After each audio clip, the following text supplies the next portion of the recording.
going to be doing a review on Teen Titans issue 17. Sorry if I look a little crazy. It's the end of the day. I tried to set up my lighting better so it won't be like pitch black. The first part of this review will be spoiler free, just an overall opinion. Then the second part will be me I'll spoil some of the story. So I'll warn you guys before that happens so you have a chance to X out. So here, let's start with just showing the cover.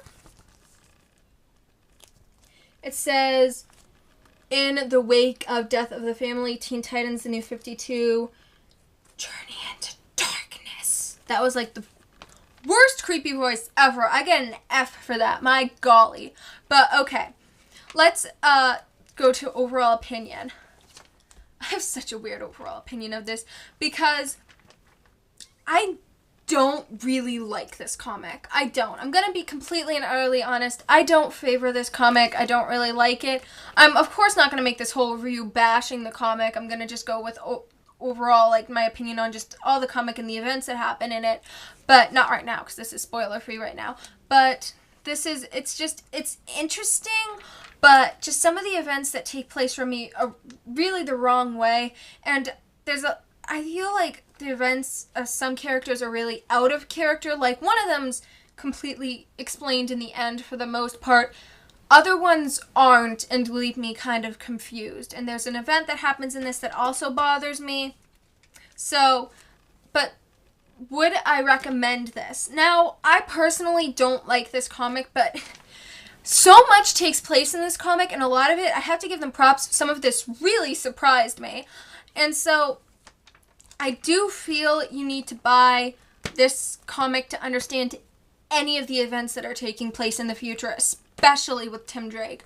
Like, and I wouldn't say that unless I saw so much online about people, like, being so confused about, like, even just future comic covers, wondering what they're doing to his character because they haven't read this or don't know what happens at the end of this, which leads me believing that I think that people should read this just to get a better understanding of the massive event that happens in it. And who knows, you might read this comic and absolutely adore it. It's all personal opinion. So I do think you need to get this to understand what's going to be happening in future comics. Am I saying get it because I love the comic? No. Am I saying get it because it's a necessity? Yes. So that is the overall review, because even some people who've read spoilers don't really seem to get some of the events that happen in it, and I didn't get it until I had to read it myself, and now I kind of get more of a feeling for what's going on, and that's my overall opinion. Now I'm going to go into more of the spoiling this. I won't spoil all of it, but I'm going to spoil some things because once again, this is a review where I'm going to give my overall opinion of it, so I'll give you a second to X out if you don't want any spoilers, so.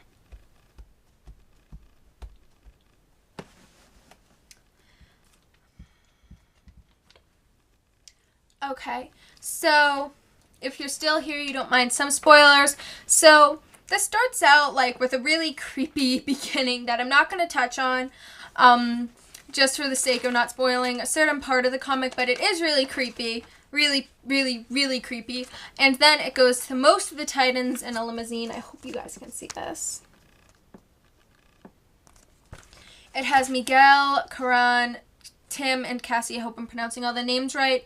And it starts out with a lot of Tim Drake's inner monologue, and it kind of reveals that it's been a lot of awkward silence. And then Miguel talks, and he speaks of kind of wanting to know Red Robin's identity since none of them know he's Tim Drake yet.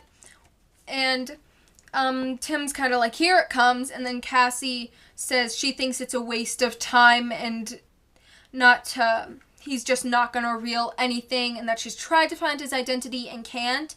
And then Tim explains that revealing his identity wouldn't just affect him, it would affect his entire family, which it would, and that's the huge thing before the New 52 too, with Tim revealing his identity to people, is it doesn't just affect Tim Drake, it affects everyone. It has to be like a group decision to give away his identity.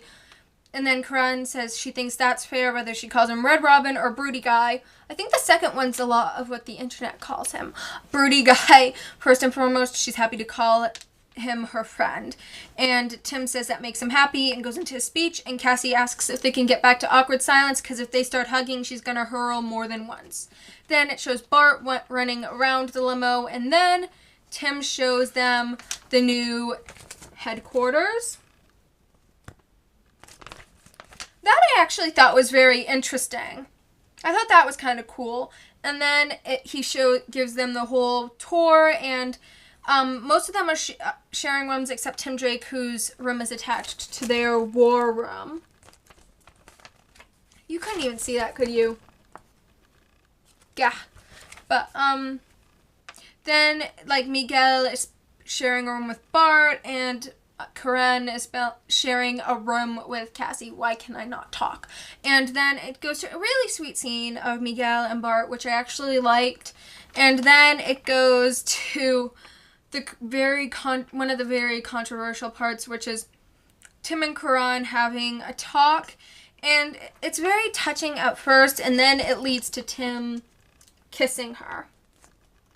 And at first, she tries to stop it, saying, "But Bart," and then Tim says, "Isn't here?" And then she kisses him back willingly. Okay, now that's the part that has you going, what the heck is going on? And then it shows Cassie showing up at Red Robin's room, and she shows up in one of Tim's shirts and says she couldn't find any of her stuff that was clean, and says Tim seems to be loosening up.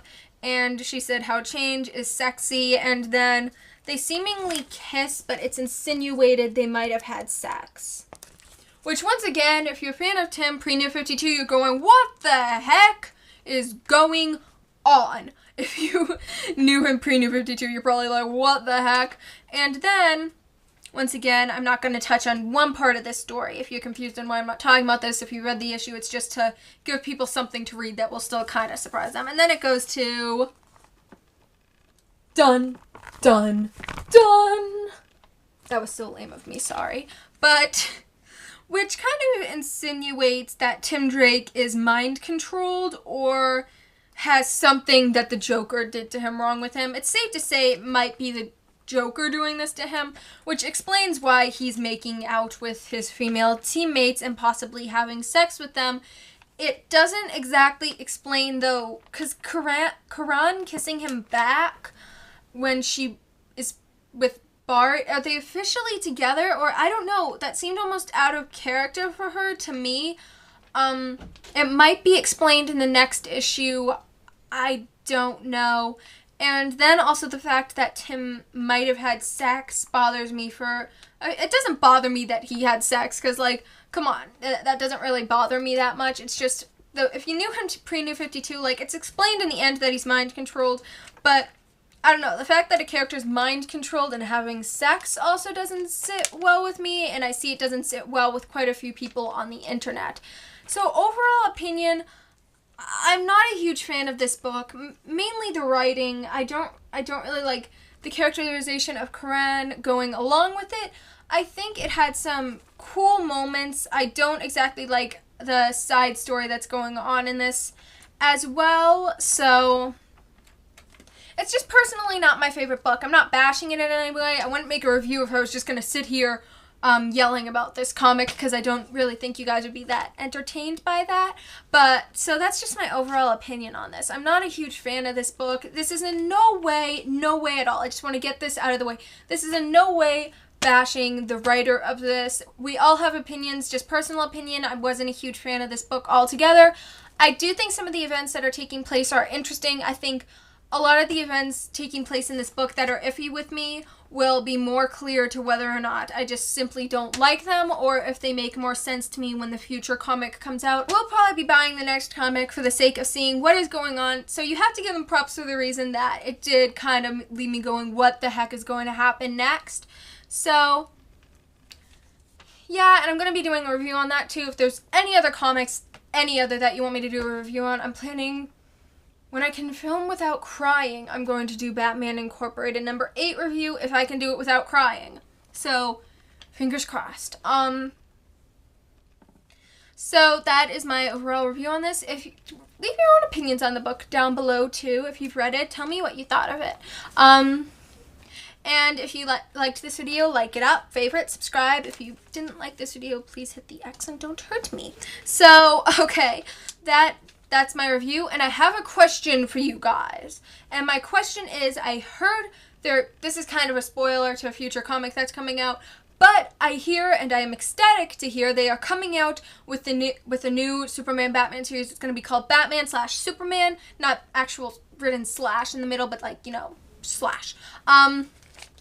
Which I am so excited about because I've talked in other videos about how much I love the Superman Batman series. I own volumes of the series, and that is what my question to you guys is about. I own the volumes. Do you guys want me to review the volumes and review the story arcs and review all that stuff to kind of just like get everyone kind of pumped up for their new comic that's coming out of it? Or if you guys aren't interested in that, because I know it's an old book, just tell me down below, because I don't want to put something up that's going to bore people to death or that no one really wants to see. So if you guys would like to see a review on the old Superman Batman series, I would love to do that. That would make me so happy because I love those comics and I read them. I reread my volumes of them. I love them. I thought that was such a great comic and I'm so excited about that coming out. I'm really hoping it's going to add up to my hopes and that it's not going to disappoint me, but I'm not going to think negatively. I'm going to think happily about the fact that that series is coming back. So, yeah, so that's Ecstatic Casey signing out. Okay.